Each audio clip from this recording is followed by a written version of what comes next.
serahin sama yang di atas kok, percaya aja. Ya. Percaya aja. Cukup tahu aja, ya udah. Yang nggak usah dipikirin lagi. Yang sekarang ya udah dipikirinnya anak-anak aja. Jangan cari masalah. Kamu semua apa yang kamu lakukan menjelekkan Kimberly itu buat apa?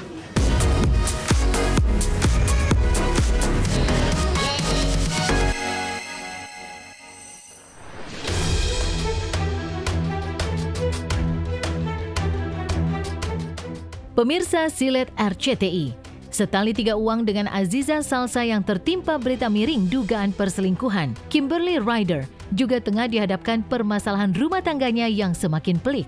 Pasalnya, sidang perceraian dengan Edward Akbar yang kembali digelar di Pengadilan Agama Jakarta Pusat, Rabu 25 September 2024 kemarin harus ditunda.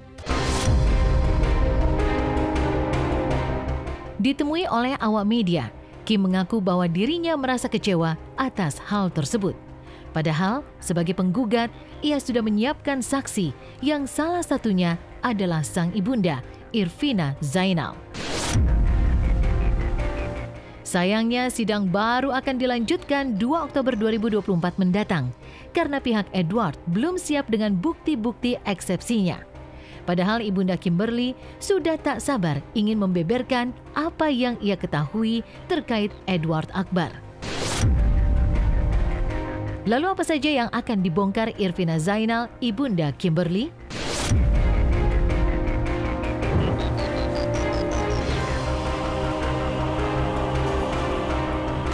Juga tidak hadir dan diwakilkan oleh kuasa hukumnya. Iya sih, hari ini kan kita udah siap ya dengan semuanya, udah bawa saksi apa segala macam dan segala bukti. Ya jadinya makin lama aja gitu. Ya tahulah pasti. Seperti apa? Yang diketahui langsung di mata Mami. Wah banyak. Ya alhamdulillah. Anak saya nggak babak belur,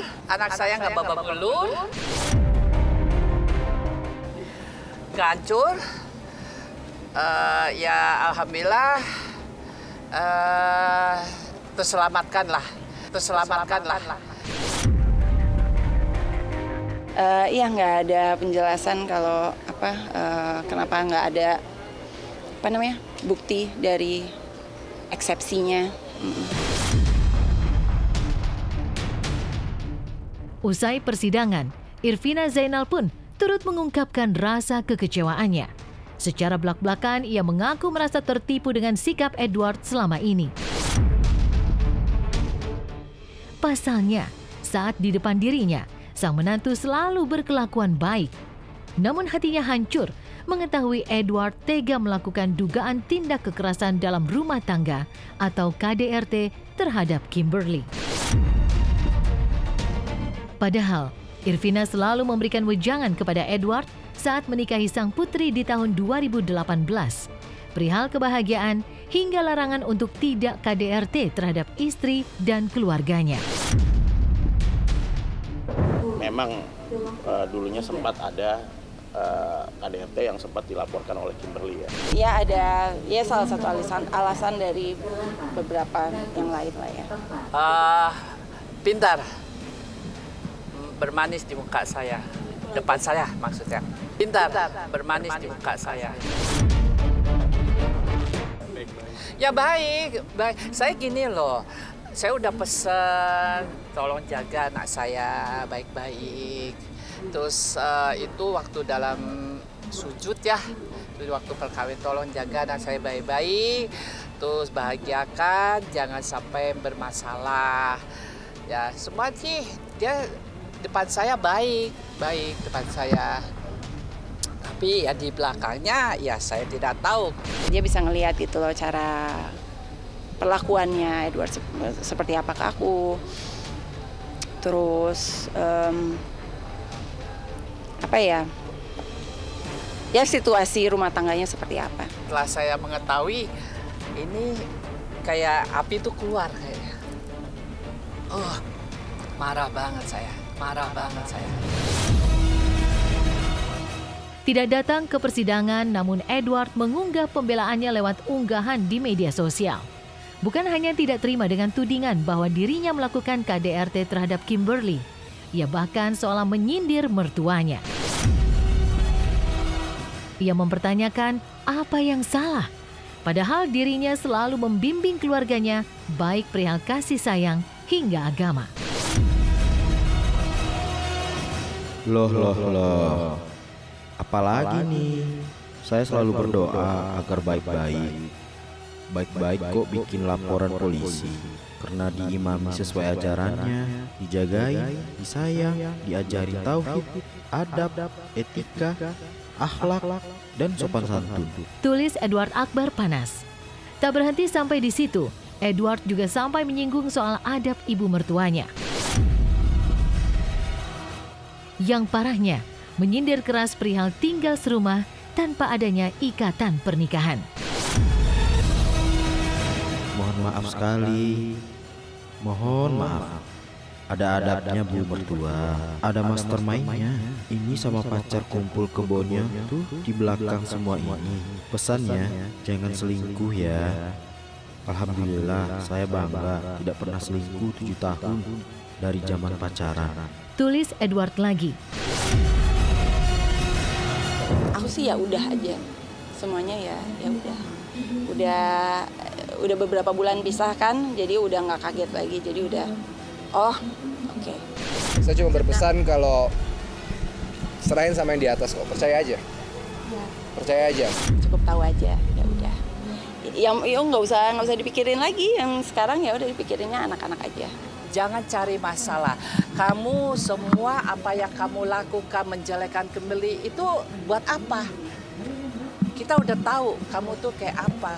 Mendingan kita cari persaudaraan, kita cari kedamaian, itu aja. Saya kecewa sekali sama kamu. Pesannya Edward, ya, saya kecewa sekali. Tolong jaga anak saya. Jangan diapa-apakan, ya.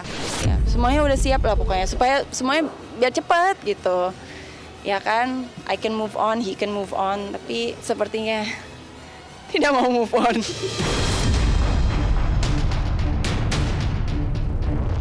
Seolah saling berbalas, Kimberly pun menyindir sikap Edward yang selalu mencurahkan isi hatinya di media sosial. Padahal, selama ini, jika diajak berkomunikasi secara langsung, dirinya seolah menghindar, bahkan memblokir nomor ibunda Kimberly. Namun apapun itu, baginya nasi sudah menjadi bubur, dan Kimberly sudah sangat siap untuk berpisah. Ia pun sudah mulai menata kehidupan, mulai terjun ke dunia bisnis, dan berharap jika kelak mendapatkan jodoh yang lebih baik. Banyak memoris yang kurang asik lah pokoknya ya, yang ya udah kita move on aja sama-sama gitu supaya semuanya lebih cepat prosesnya, fokus dengan kerjaan dan anak-anak dan apapun itu ke depannya. Saya juga masih belajar gitu loh dan nggak akan pernah berhenti belajar. Hidup hanya separuh sayap nyamuk. Yang nanti bisa menyelamatkan kita di alam kubur itu hanyalah doa anak. Semua IG saya, Facebook saya, telepon saya, semua di-blok. Anak saya aja yang kecil juga di-blok.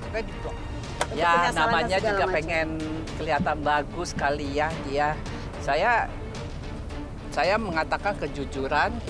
Alhamdulillah dengan kejujuran ini Kim mendapat pekerjaan balik. Dengan alhamdulillah banyak juga udah tahu arahnya.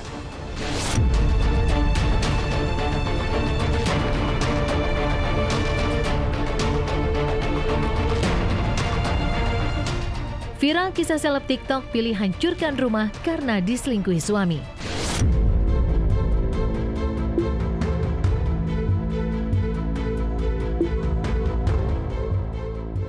Peliknya permasalahan rumah tangga seperti yang dialami Aziza Salsa dan Kimberly Ryder, apalagi yang menyangkut pengkhianatan cinta, nyatanya bisa memberikan dampak yang tidak terbayangkan.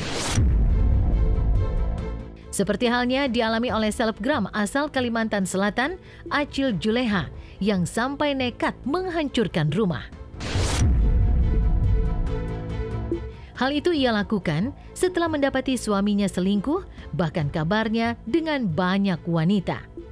Acil pun memilih bercerai dan meluapkan rasa geramnya dengan merobohkan rumah yang sebelumnya ia tempati dengan mantan suaminya. Yang membuat Acil Juleha semakin sakit hati. Pasca bercerai, sang mantan mertua meminta ganti rugi sebesar 300 juta rupiah karena rumah berdiri di atas tanah miliknya. Meski sakit hati, apalagi dibangun dengan jerih payahnya, ia pun memilih untuk menghancurkannya. Dengan menggunakan alat-alat berat, Acil melakukan proses perobohan rumah yang sebelumnya adalah rawa-rawa tersebut.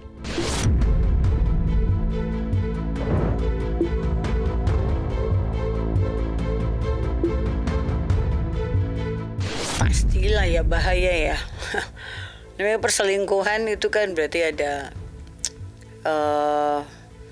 kejahatan dalam perkawinan kan, kalau perselingkuhan itu. Tapi bagi pasangan harus introspeksi.